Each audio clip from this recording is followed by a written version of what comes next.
أعطيناك الكوثر فصل لربك وانحر إن شانئك هو الأبتر۔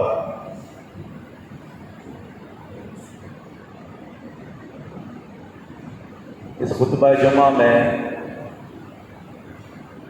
انشاءاللہ قربانی جیسی عظیم عبادت کے حوالے سے چند باتیں کتاب و سنت کی روشنی میں عرض کروں گا کہ اللہ رب العزت نے ہر دور میں ہر نبی کی امت کو عبادات عطا فرمائی، اور اسی طرح امت مسلمہ کو بھی کئی قسم کی عبادات عنایت فرمائی، اور ان میں سے ایک ذی الحجہ کے مہینے میں 4 دن قربانی کرنے کی عبادت، جس کے ذریعے ہر مسلمان مرد عورت اللہ رب العزت کا قرب حاصل کرتا ہے، اور اس میں بے شمار فوائد دنیاوی اور اخروی ہیں۔ لیکن آپ جانتے ہیں کہ جو ہی حج کا موسم آتا ہے تو حج کے خلاف سازشیں، قربانی کا سیزن قریب آتا ہے تو برساتی مینڈک ٹر ٹر کرتے ہوئے میدان میں آ جاتے ہیں، اور ٹی وی پر اس عبادت کے خلاف سازشیں، اخبارات میں، سوشل میڈیا کے ذریعے قانونی سازشیں کی جاتی ہیں اس عبادت کے خلاف۔ اور افسوس کہ اس کبیرہ گناہ میں اور بڑے جرم میں وہ لوگ ملوث ہیں جو اپنے آپ کو کلمہ گو کہتے ہیں، جو مسلمان کہلاتے ہیں، کافروں کا قرب حاصل کرنے کے لیے، دنیاوی مفاد حاصل کرنے کے لیے وہ اللہ رب العزت پر گویا اعتراض کر رہے ہوتے ہیں، یعنی مخلوق ہو کر خالق پر، غلام ہو کر اپنے آقا پر، خالق کائنات مالک ارض و سما پر اعتراضات۔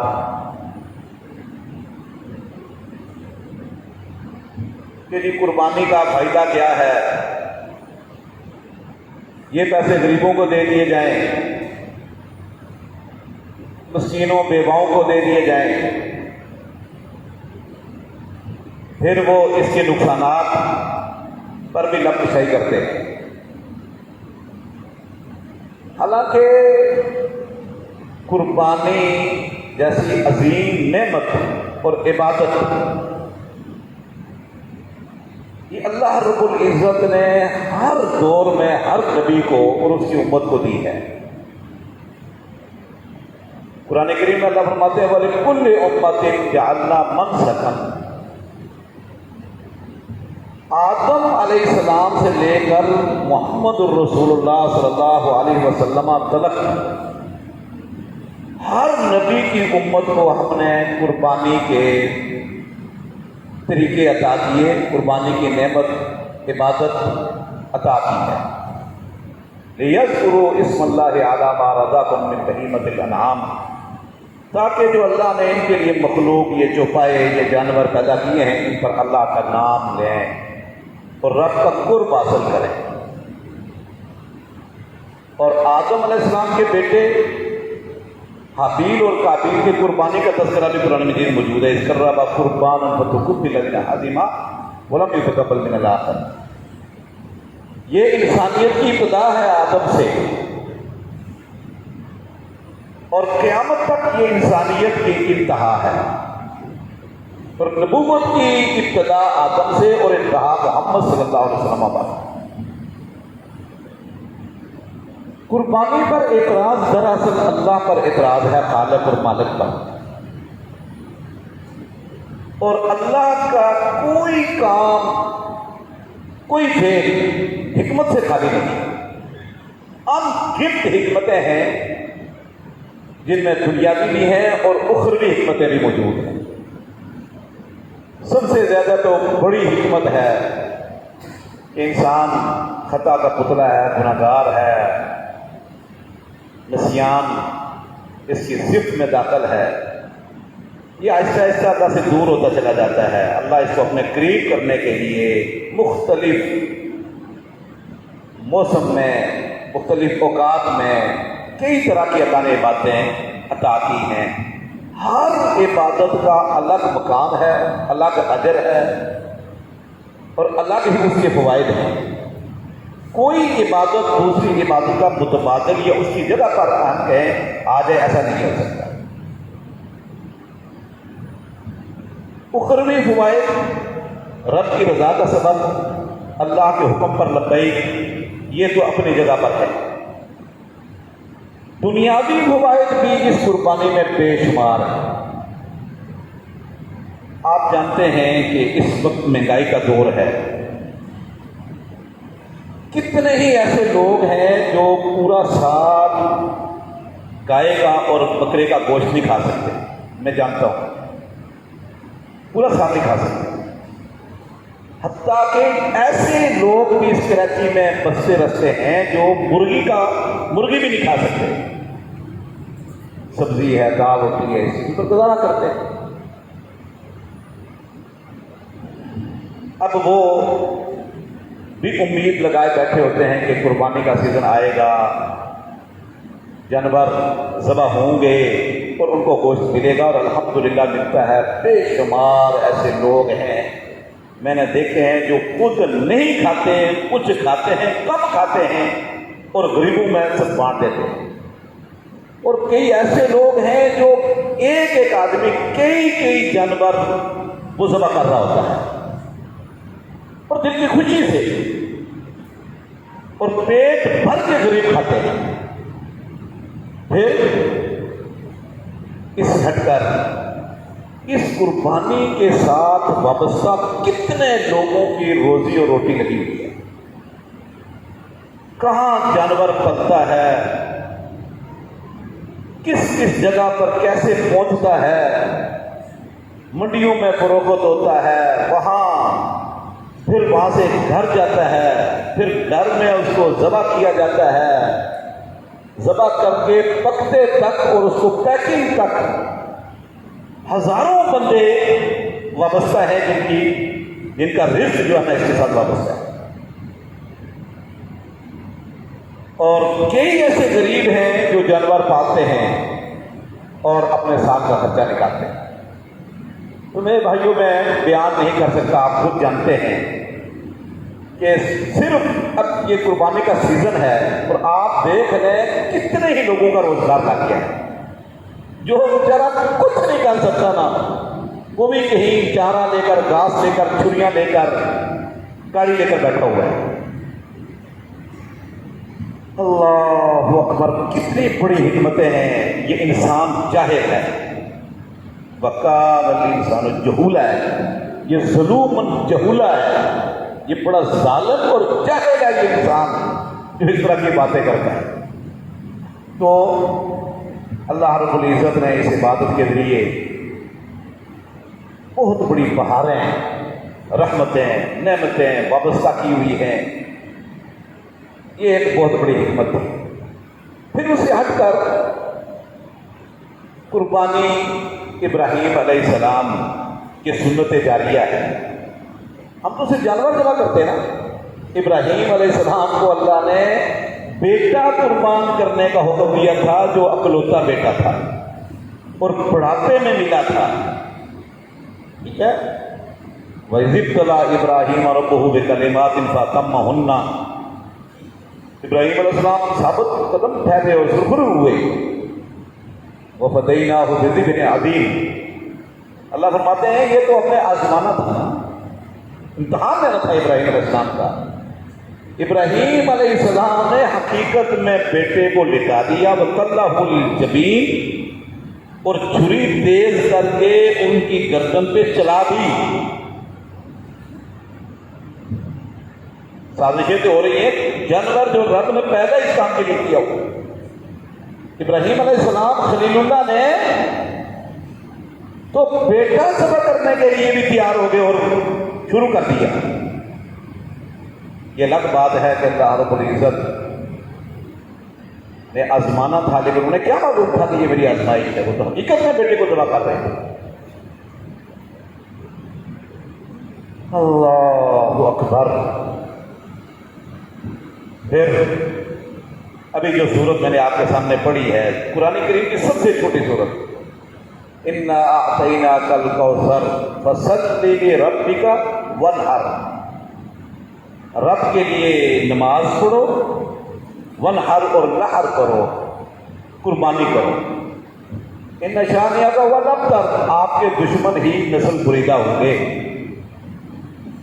اب فصلی لے ربے کا ونحر، اور نحر آپ جانتے ہو اونٹ نہر ہوتا ہے، پیور جانور بھی نہر ہوتے ہیں، تو کئی مفسرین نے اسے یہی نکالا ہے فصلی لے ربے کا سے مراد عید ہے اور ونحر سے مراد قربانی ہے، اور یہ امر کا سیغہ ہے۔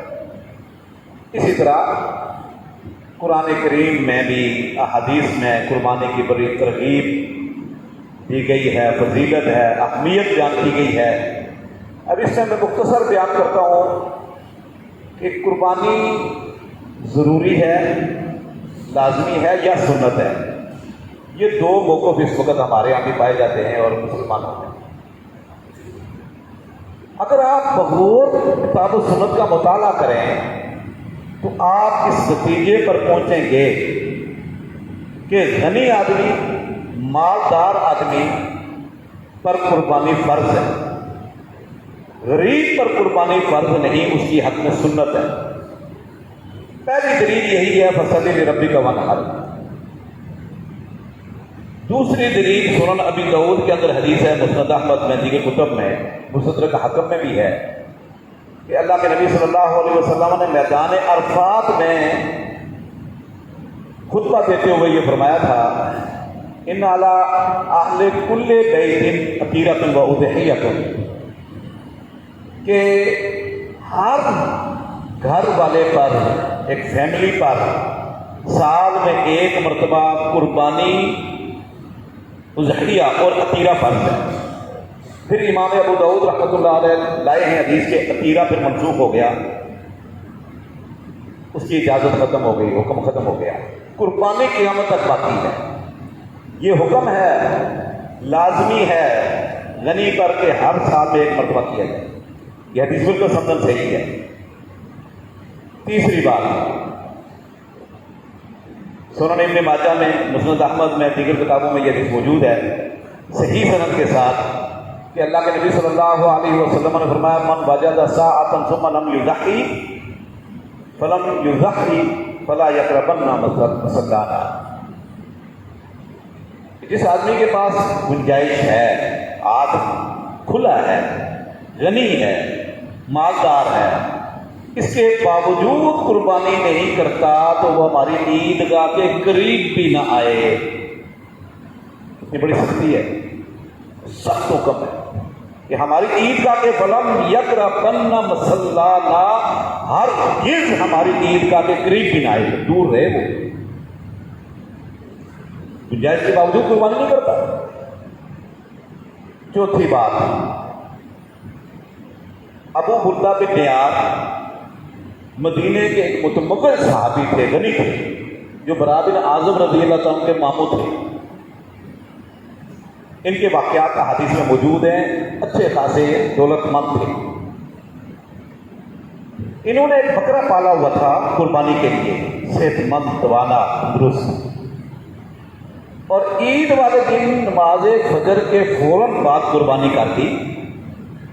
اللہ کے نبی صلی اللہ علیہ وسلم عیدگاہ کی طرف جانے لگے، دیکھا بھائی خون پڑا ہوا ہے، کسی نے بتایا بھی ہوگا، یہ قربانی کر دیا کسی نے، یقیناً بات ہے عید والے دن تو قربانی، پھر راستے میں قربانی کا جانور یہ ذبح ہوتا ہے گلی محلے میں۔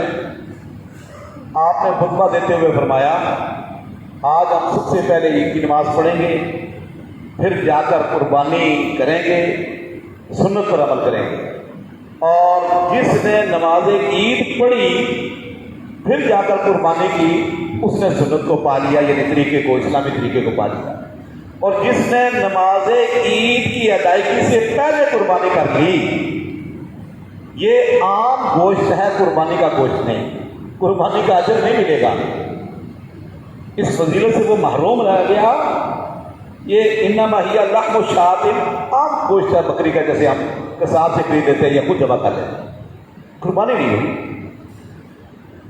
جب آپ نے یہ فرمایا نا تو ابو بردہ بن نیار کھڑے ہو گئے، برابر اعظم کے ماموں، کہنے لگے اللہ رسول وہ قربانی میں نے کی، میں نے بکرا پڑا بڑی خوشی کے ساتھ توجہ سے وہ میں نے اس کی پرورش کی اور بڑا کیا، توانا مسنہ تھا، اور میں تو وہ ذبح کر چکا ہوں کہ تاکہ سب سے پہلے لوگوں کے گھروں میں میری قربانی کا گوشت پہنچے۔ تو مجھے تو پتہ ہی نہیں تھا کہ عید کی نماز پڑھنے سے پہلے قربانی نہیں ہوتی، یہ تو آج آپ نے فرمایا ہے، پہلے تو آپ نے ہمیں بتایا ہی نہیں، میں کیا کروں؟ آپ نے فرمایا ایک ذبح مکانہا اخری، اس کی جگہ دوسرا جانور ذبح کر، قربانی کر تو اس کی جگہ۔ اب آپ یہ اس وقت جو کرو ذرا، اللہ اکبر، یہ صحیح بخاری اور مسلم میں واقعہ موجود ہے۔ کہتے ہیں اللہ رسول یہ مسنہ جانور جس میں قربانی کی شرطیں پوری تھی میں نے قربانی کے لیے رکھا ہوا تھا، وہ تو میں کر بیٹھا ہوں، میرے پاس اب مسنہ جانور نہیں ہے 2 دانت والا کم از کم، البتہ اندی جدیون اور ایک روایت میں اندی اناکن، میرے پاس 1 سال کی بکری ہے یا بکرا ہے، لیکن احب الیہ من لحم شاۃ، باڈی والی ہے، 2 بکریوں کے برابر اس میں گوشت ہے، لیکن مسنہ نہیں، کھیرا جانور ہے، یہ میری مجبوری، مسنہ کر بیٹھا ہوں، قربانی کی شرطیں پوری تھی۔ بکری صحت مند ہے، طاقتور ہے، لیکن عمر کم ہے، کیونکہ بعض بکریوں کی نسل ایسی ہوتی ہے وہ جدی پروان چڑھتی ہیں یا خوراک اچھی ہو تو۔ آپ نے فرمایا اذبح، یہ کھیرا جانور جو ہے، یہ بکری، یہ غیر مسنہ ذبح کر لے، وَلَن تَصْلُحَ لِغَيْرِكَ، تیرے علاوہ کسی کے لیے جائز نہیں کہ غیر مسنہ جانور ذبح کرے۔ یہ سنن بہقی میں آخری لفظ موجود ہے، اور بالکل صحیح سند ہے کہ تیرے علاوہ کسی کے لیے جائز نہیں، صرف تجھے اجازت دیتا ہوں میں، اس لیے کہ میں نے اسے پہلے بتایا نہیں تھا، آج بتا رہا ہوں، اور آج آپ کو پتہ چلا ہے کہ عید سے پہلے قربانی نہیں ہوتی، لہذا آج کے بعد کسی کے لیے غیر مسنہ جانور گائے، اونٹ اور بکری میں سے جائز ہے۔ اس حدیث سے کئی مسائل نکلتے ہیں۔ ایک مسئلہ تو اسے یہ نکلا کہ قربانی متمول مالدار پر فرض ہے، اگر قربانی سنت ہوتی تو آپ کہتے چلو کوئی بات نہیں، اگر کر لی نا تو گوشت تو چلو کھا ہی لیں گے لوگ، غریب تو بھی کھا لو گے، کوئی بات نہیں، چلو سنت ہی تو ہے، مستحب ہے نا، لیکن نہیں، آپ نے فرمایا اس کی جگہ دوسری ذبح کر، فرق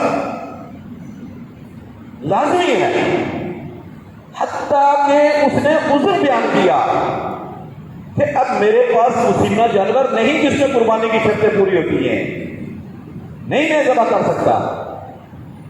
اس مجبوری کے باوجود آپ نے اس کو فرمایا کہ جو گھر میں بکری ہے نا غیر مسنہ، وہ اس مرتبہ میں آپ کو اجازت دیتا ہوں، رخصت دیتا ہوں، یہ رخصت صرف آپ کے لیے، آپ کے علاوہ کسی کے لیے۔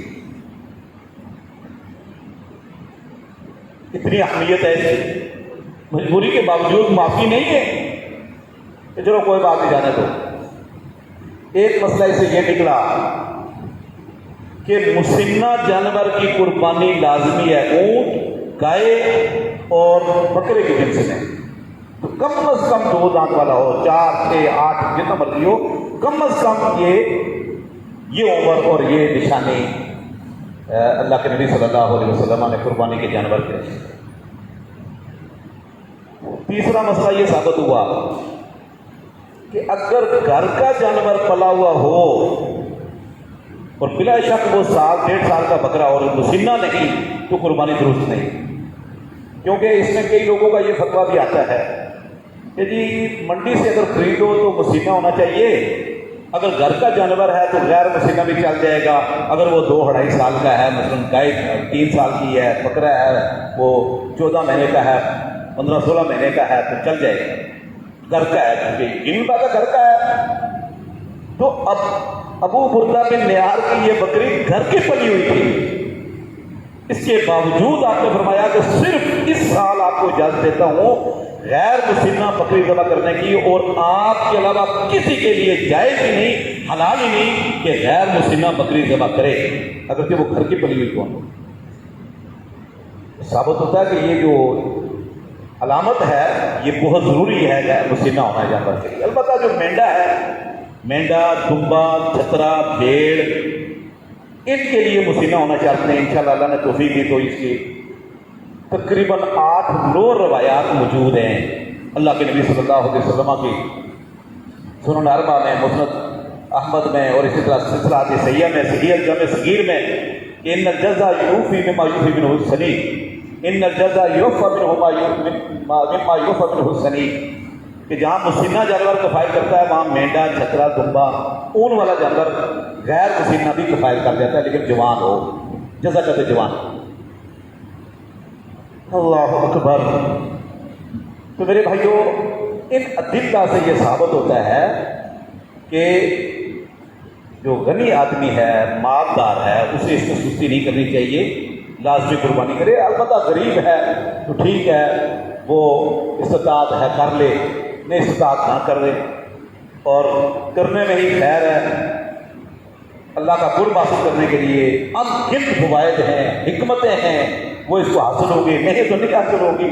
اور ہم تو ہر وقت اس دو میں رہتے ہیں کہ کسی سے اللہ کا قرب حاصل کر لیں، اللہ کے قریب ہو جائیں۔ اس قربا قربان متقبل لنا۔ اس کے بعد یہ تو الحمدللہ مجھے امید ہے کہ آپ کو سمجھ آ گئی ہوگی اس میں سے۔ ایک بات اسی ضمن میں یاد رکھیں، صحابہ کرام رضوان اللہ علیہ اجمعین کے متعلق خود صحابہ بیان کرتے ہیں، تابعین بیان کرتے ہیں کہ وہ قربانی کا جانور خرید کر یسمنونہ ہو، اس کو موٹا تازہ فربا کرتے تھے، اس کی پرورش کرتے تھے۔ تو کوشش آپ یہی کریں کہ جانور پہلے سے خرید لیں اور اس کی خدمت کریں، آپ کے بچے بھی خدمت کریں، ریاکاری سے اجتناب کرتے ہوئے، اور پھر اس کی قربانی کریں۔ نہیں تو پھر آخری دن تک، آخری وقت تک بھی جانور منڈی سے خریدا جا سکتا ہے، کسی سے خریدا جا سکتا ہے، لیکن ایک بات کا خیال رکھیں کہ بہت بڑا المیہ ہے کہ آج مسلمانوں کے اندر سے امانت دیانت ختم ہو چکی ہے، غیرت و حمیت کا جنازہ نکل چکا ہے، اللہ کا ڈر اور اللہ کا خوف ان کے دلوں سے نکل چکا ہے۔ غیر مسلم تو کجا کیفیت یہ ہے کہ مشرکین مکہ جہاں شرک، بدعات، خرافات بے شمار ان کے اندر گناہ تھے، قتل و غارت سب کچھ تھا، لیکن وہاں بیت اللہ کی تعظیم اور صفا مروہ کی تعظیم، حج عمرہ کی تعظیم، عبادتوں کے ساتھ تعلق، یہ ان کے اندر موجود تھا۔ قربانی والے جانور کی تعظیم بہت کرتے تھے، اسی لیے اللہ رب العزت نے مسلمانوں کو 2 نشانیاں دی ہیں۔ اللہ کے نبی صلی اللہ علیہ وسلم مدینہ سے جب چلے ہیں عمرہ قضاء کے لیے، عمرہ کے لیے، یا اگلے سال 10 ہجری کو حج کے لیے، تو آپ نے اونٹ کو چیرا لگا کے کوہان پر اس کا خون اس کی گردن پہ لگا دیا۔ یہ مشرکین مکہ میں ایک رسم تھی کہ اونٹ کے گردن کو خون لگا، سمجھتے تھے کہ یہ قربانی کا جانور ہے، ہدی ہے۔ دوسرا، وہ گائے ہو، اونٹ ہو، بکرا ہو، بکری ہو، اس کے گلے میں وہ جوتوں کا ہار بنا کر ڈال دیتے تھے. یہ نشانی ہوتی تھی کہ یہ جانور قربانی کے لیے بیت اللہ جا رہا ہے، آمین البیت الحرام. اب اس کو چور بھی نہیں اس کو ہاتھ لگاتے تھے. ڈاکو چور دیکھتے بھئی یہ قربانی کا جانور ہے، اس کو کوئی نظام نہیں پہنچاتا، چوری نہیں کرتے تھے، ہاتھ نہیں لگاتے تھے، اس کو چھوڑ دیتے تھے، اس کی بڑی تعظیم کرتے تھے. اللہ اکبر. آج مسلمان نبی کریم صلی اللہ علیہ وسلم کی سفارش کا متمنی، جنت کا وارث بننے والا ہے، قربانی کے جانور کو قرب حاصل کرنے کے لیے کسی مسلمان کو فروخت کر رہا ہوتا ہے. بیچنے والا بھی مسلمان، خریدنے والا بھی مسلمان. اس کے ذہن میں بھی ہے کہ اس کے ذریعے اللہ کی عظیم عبادت بجا لائے گا، اور اس کے اندر یہ شرطیں انہیں لازمی ہیں. سب کچھ علم ہونے کے باوجود بیچنے والا مسلمان، خریدار مسلمان کو دھوکہ دے رہا ہوتا ہے. اس میں بڑا ظلم ہو رہا ہے اس وقت جانوروں پر. ان کے سینگ توڑے جا رہے ہوتے ہیں، سینگ توڑے جا رہے ہوتے ہیں، سینگ رگڑائی کر دیتے ہیں، ریتی کے ساتھ توڑ کے اور رگڑائی کر دیتے ہیں. اوپر سے دانت توڑ دیتے ہیں، دودھ کے دانت پلاس سے توڑتے ہیں کہ بالکل نکال دیتے ہیں. کہتے جی دانت گرا ہوا ہے کہ تو پسینہ بس دوسرا دانت اگ رہا ہے، کہ بالکل نیچے سے توڑ دیتے ہیں، اور نیچے سے وہ چوڑا سا نظر آتا ہے، تھوڑا سا کہتے ہیں دیکھو یہ اگ رہا ہے. حالانکہ دودھ کے دانت ہوتے ہیں، پسینہ نہیں ہوتا. کان کٹا ہوتا ہے، سلائی کی ہوتی ہے، دھوم کٹی ہوتی ہے، جھوڑی ہوئی ہوتی ہے. سینگ ایک بالکل نہیں ہوتا، دوسرا سینگ لگا دیتے ہیں. اتنے عیب اور قسم کھا کھا کے، اللہ کی قسمیں کھا کر منڈی میں لوگ فروخت کرتے ہیں. حتیٰ کہ میرے سامنے ایک مرتبہ ایسا واقعہ پیش آیا چند سال پہلے. بندہ قسم کھا رہا ہے کہ یہ ہمارے گھر کا پلا ہوا جانور ہے، تو اس میں عیب بھی نکل آیا، وہ حملہ تھا. ایک ماہر کسائی گزرتی آ گیا ہمارا ساتھی جاننے والا، تو اس نے آتے ہی کہا اس کو کہ دیکھو جھوٹ نہیں بولو، یہ حملہ جانور ہے اور یہ مسنہ نہیں ہے، آپ نے اس کے دانت توڑے ہوئے ہیں. تو وہ پرے جا کے مان گیا کہ واقعی الگ پہلے قسمیں کھا رہا تھا کہ یہ ہمارے گھر کا ہے. تو پھر واپس کو لے گیا سزوکی میں ڈال کے، اور شرمندہ بھی ہوا. تو یہ کیفیت ہے اس وقت. تو علی بن ابی طالب رضی اللہ عنہ کی حدیث میں آپ کو بیان کرتا ہوں، جامع ترمذی میں حدیث کتب حدیث موجود ہے. فرماتے ہیں کہ امرنا رسول اللہ صلی اللہ علیہ وسلم ان نستشرف العین والاذن. اللہ کے نبی صلی اللہ علیہ وسلم نے حکم دیا کرتے تھے کہ ہم اچھی طرح کان اور آنکھ جھانک کر دیکھیں کہ کہیں کان بہت زیادہ کٹا ہوا تو نہیں، جوڑا ہوا تو نہیں، الفتوری لگی ہوئی، کہیں کانا تو نہیں ہے، نابینا تو نہیں ہے. تو باقی معمولی سا اگر کوئی عیب ہے، معمولی سا کام یہ لوگ کاٹ دیتے ہیں، بکرا پیڑی والے یا منڈیوں والے نشانے کے لیے وہ جائز ہے. معمولی سا کام کاٹ دیتے ہیں، اور معمولی سا سینگ ٹوٹ جاتا ہے جانور کا، کھول اوپر سے، تو اس میں کوئی حرج نہیں ہے. لیکن بڑا عیب نہیں ہونا چاہیے، کانا نہیں ہونا چاہیے، نابینا نہیں ہونا چاہیے. تھوڑا بہت اگر معمولی سے اس کی بینائی کمزور ہے یا تھوڑا سا مہنگا ہے تو یہ درست ہے، جیسے کہ ابو داؤد کی دوسری حدیث انشاءاللہ میں بیان کروں گا. تو یہ ابھی سے آپ ذہنی طور پر تیار ہو جائیں اور قربانی کے جانور خریدیں اپنی حلال کمائی سے. حلال کمائی سے سب سے پہلے تو یہ خیال رکھیں کہ یا ولا تیمموا الخبیث منہ تنفقون. اللہ فرماتے ہیں حرام مال کا قصد ہی نہ کرو، ارادہ ہی نہ کرو. منہ تنفقون، اسی سے آپ نے خرچ کرنا ہے. ولستم بآخذین ان تغمضوا فیہ، تم آپ اللہ کو کیسے گندا مال، حرام مال، نکما مال دے رہے ہو؟ اگر آپ کو کوئی اس طرح کا نکما اور حرام مال دے، لستم بآخذین، آپ تو ہاتھ بھی نہیں لگاؤ گے. الا ان تغمضوا فیہ، آنکھیں بند کر دو، غلط مسئلہ ہے. تو اللہ کو ان اللہ طیب لا یقبل الا طیبا، اللہ پاک ہے اور اللہ پاک چیز کو ہی قبول کیا کرتا ہے، پاک کو ہی قبول کرتا ہے. سبحان اللہ. ہمارے کئی بھائی اللہ کے راستے میں شہید ہو گئے.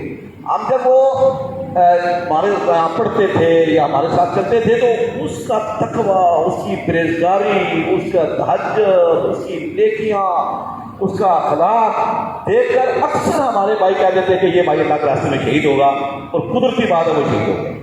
یعنی ان اللہ طیب لا یقبل الا طیبا، اللہ پاک ہے اور پاک چیز کو اللہ قبول کرتے جاتے ہیں بارگاہ میں۔ تو اس لیے ہمیں حلال مال کمانا چاہیے اور وہی پھر اللہ کے حضور پیش بھی کرنا چاہیے۔